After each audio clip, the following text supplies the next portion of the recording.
Bir de Esselamu Aleyküm ve Rahmetullah deyip ağzında çok aydanla ekmeli. Ve Aleyküm Esselam ve Rahmetullah deyip. Tabi Müslüman doğum salam verip tıkır Müslüman doğum. Esselamu Aleyküm.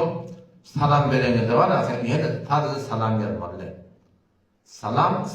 Bu salam doğru değil. Salam ağzından Esselamu Aleyküm ya Selamun Aleyküm. Çünkü ağzı sığışı da yani. Esselamu Aleyküm ya Selamun Aleyküm. Yani salam, ay falan salam. Bir sokak yok mu ne Peygamber Kudası Aleyhisselam sünneti tertibi. Salam ağzından Esselamu Aleyküm ya Selamun Aleyküm. Bundan kavrak verecek adam Esselamu Aleyküm ve Rahmetullah demeli. Bundan da kavrak verecek adam Esselamu Aleyküm ve Rahmetullahi ve Berekatuhu demeli.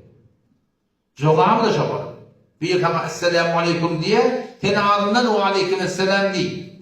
Kavrak cevap verecek mi? Ve Aleyküm Esselam ve Rahmetullah. Bir de Esselamu Aleyküm ve Rahmetullah diye ağzında çok aydanla etmeli. Ve Aleyküm Esselam ve Rahmetullah demeli. Kavrak etse adam ve Aleyküm Esselam ve Rahmetullahi ve Berekatuhu demeli. Burada bir hemen etti. Esselamu Aleyküm ve Rahmetullahi ve Berekatuhu diye ona ne demeli? Ona da üstüne örnek vermeli. Ondan arttırmalı yani. Ve Aleyküm Esselam ve Rahmetullahi ve Berekatuhu demeli. Hepsi muhakkak tefavut rayba. Bazen ve Aleyküm diye de var. Sonra gördüm ki fetva bir Esselamu Aleyküm ve Rahmetullahi ve Berekatuhu deyip aytsa şun talamını arttırmaklık yok da şun talamın ahırı ve Berekatuhu çedeyim. Şun ve Aleyküm Esselam ve Rahmetullahi ve Berekatuhu deyip. Ba'da Müslüman olduğumuzda var beter bir talam vermekte kavul Esselamu Aleyküm ve Rahmetullahi ve Berekatuhu ve Mağfiratuhu ve Ridvanuhu ve falanuhu var yallah. Sünnette ve Berekatuhu'da salam tutuyor.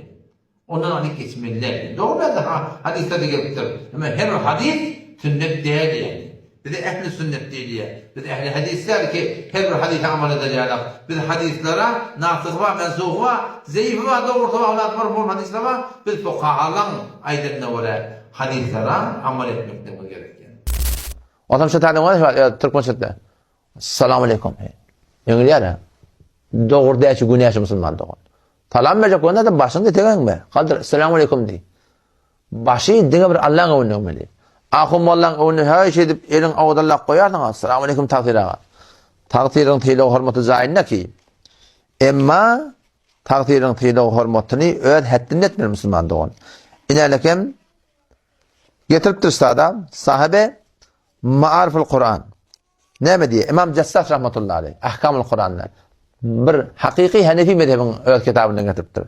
Cildiyek Sure-i Bakara'da Safe-i Divisiyyatına getiriyor. Onu aydıptır ki destbeste behiyeti namaz İsa'dan ne biliptir? Nazaiz mi başladıptır.